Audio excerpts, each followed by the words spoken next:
घड़घड़ी सह वर्षा होईपारे किंतु उपकूल और उत्तर ओडिशा रे प्रबल गरम और गुळुगुळी अनुभूत हेबो। 30 तारिख केन्दुझर मयूरभंज कंधमाल और गजपति रे अधिक वर्षा संभावना अछि बोली पाणीपाग विभाग तरफ सूचना मिली। वर्षे पर्यंत मासकु मिलिबो 2000 टंका। ग्रामांचल रे रहुतिबा लोकंकु सरकार देले बड़ उपहार। एणिकी ग्रामांचल रे रहुतिबा प्रत्येक परिवार को मासकु मिलिबो 20,000 टंका। एने कैबिनेट रु अनुमोदन मिलिथिबा सूचना मिलिछि। आसंता जुलाई 1 रु आरंभ हेबाकु जाउछि VBG रामजी योजना। एही योजना माध्यम रे सरकार लोकमानंकु 120 दिनर ग्यारंटी काम जगाई देबा नै घोषणा करिसंती। जदि सरकार काम जगाई न पारंती तेया बदल रे बेकारी भत्ता देबे बोली सूचना मिलिछि। एलपीजी सिलिंडर को नहीं आसिला बड़ अपडेट। सिलिंडर बुकिंग एवं वितरण ठारू आरंभ करी गैस संजोग पर्यंत अनेक दिगरे परिवर्तन होईची। सबुठारू गुरुत्वपूर्ण परिवर्तन होउची परिवार पाई गैस सिलिंडर बुकिंग पा नियम को कड़ाकड़ी करिबा। एही समय रे एबे गैस संजोग विच्छिन्न हेबार मध्य आशंका रहिची। घरोई एलपीजी सिलिंडर बुकिंग माध्यम रे बाध्यतामूलक समय व्यवधान को सरकार वृद्धि करछंती।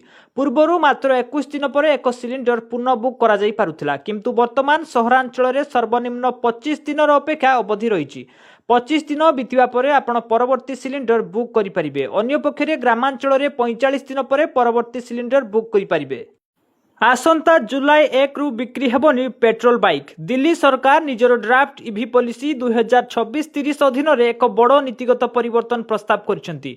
प्रस्ताव अनुसार 1 एप्रिल 2028 रु नुआ पेट्रोल चालित दुई चकिया जानगुड़िकर पंजीकरण संपूर्ण रूपे बंद कर दिया जिवो। एही पदक्षेपर उद्देश्य होउची वायु प्रदूषण को ह्रास करिबा एवं एहा सहित इलेक्ट्रिक जान आपणाया पई बढ़ाइबा।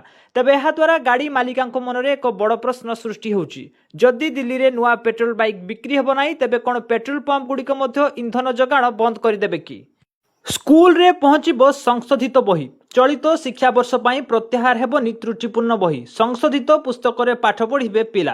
प्रति स्कूल को दियाजिबो संशोधित पुस्तक। विद्यालय गुड़िकर ठीक भावे पढ़ा जिबा नाही एही संशोधित बही व्यवहार करा जिवो। तदंत आधार रे आउ जदि दोषी बाहरिबे सेमानक विरुद्ध रे मध्य कार्यानुष्ठान ग्रहण करा जिवो। एनै विद्यालय और गणशिक्षा मंत्री नित्यानंद गंडक तरफ सूचना मिलिछि। समवाय समिति गुड़िक द्वारा सार बंटन को प्रोत्साहित करने राज्य सरकार बड़ पदक्षेप नहीं।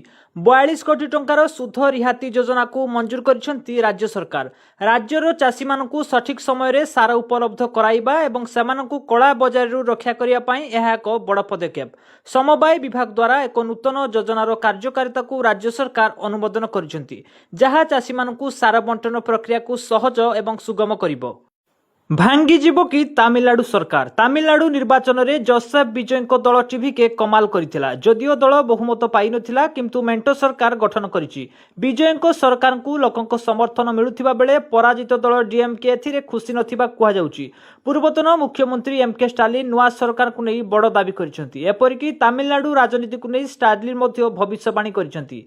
से कहिसेंती राज्य रे आसंता 3 रु 6 मास मध्यरे जे कोनोसी समय रे पुणी थरे निर्वाचन होई पारे।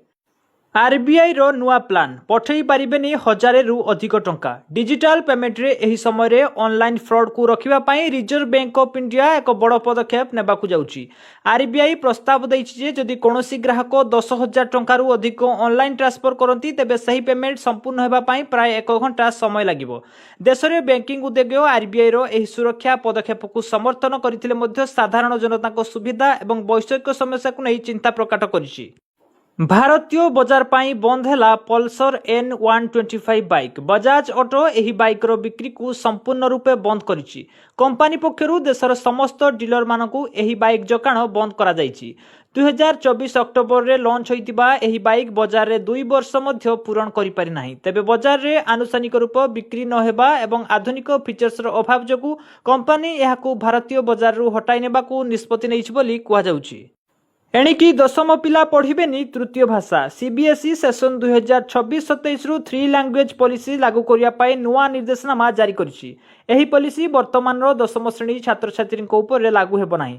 एहार अर्थ हेउची वर्तमान रो सप्तम अष्टम एवं नवम श्रेणी रो छात्र छात्री माने जेतेबेले दशम श्रेणी रे पहुंचीबे सेतेबेले सेमानकु कोनोसी भी तृतीय भाषा बाछिबाकू पड़िबो नाही किंबा एथिरे तांकू परीक्षा देबाकू पड़िबो नाही।